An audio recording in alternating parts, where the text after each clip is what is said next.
The European Accessibility Act, or the EEA, is meant to help break down digital barriers to allow for accessibility to digital content for people with disabilities.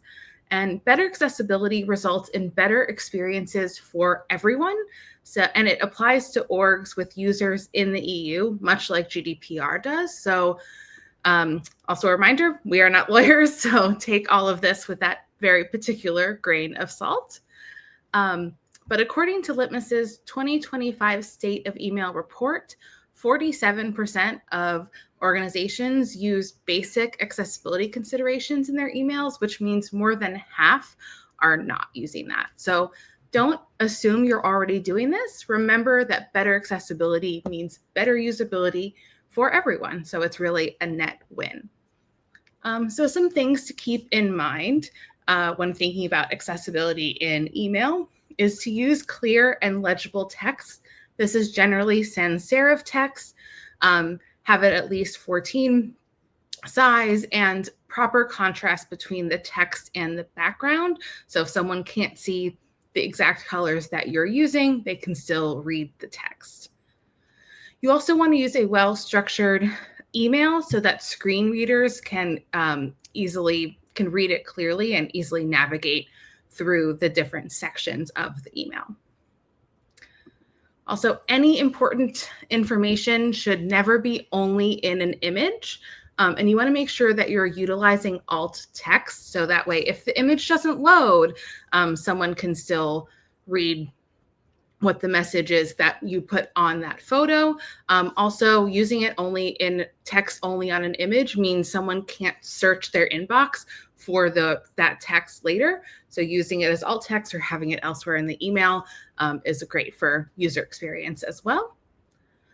And then for links, we want to use descriptive language about where that link goes in our call to action button. So these are all examples of buttons from real emails that we've gotten.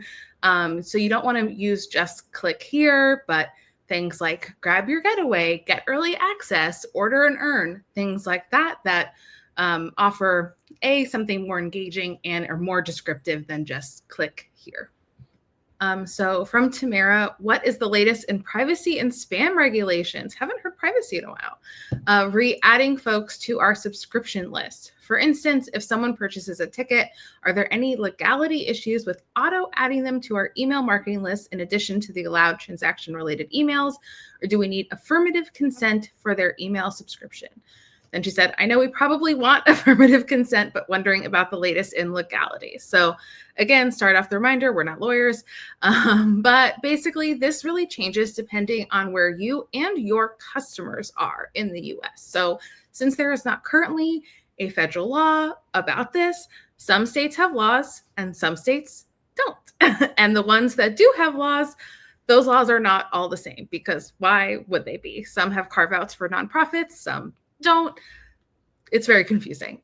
So our understanding is that if the majority of your audience is in a particular state, the rules of that state are the ones you should be following. But technically, you are under the jurisdiction of a law if you have audience members in that place, no matter where your organization is specifically. So I would say for the vast majority of organizations, you're fine to keep auto-adding people who transact to your email marketing list, but I would strive towards affirmative consent.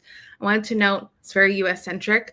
Canada has the CASL law, which means they are able to email marketing materials to anyone on their list anyone who's interacted with them, i.e. bought a ticket for 2 years after that purchase. And then that person either needs to opt in or they are removed from the list if they've not made another purchase in that 2-year time period. So I would maybe think about that as like a good, rubric for thinking about your list cleanliness and maybe when you want to think about some re-engagement emails if you're not starting with that affirmative consent, that opt-in. Bottom line, consult your legal advisors and make sure you're up to date with your privacy policy. We are not lawyers.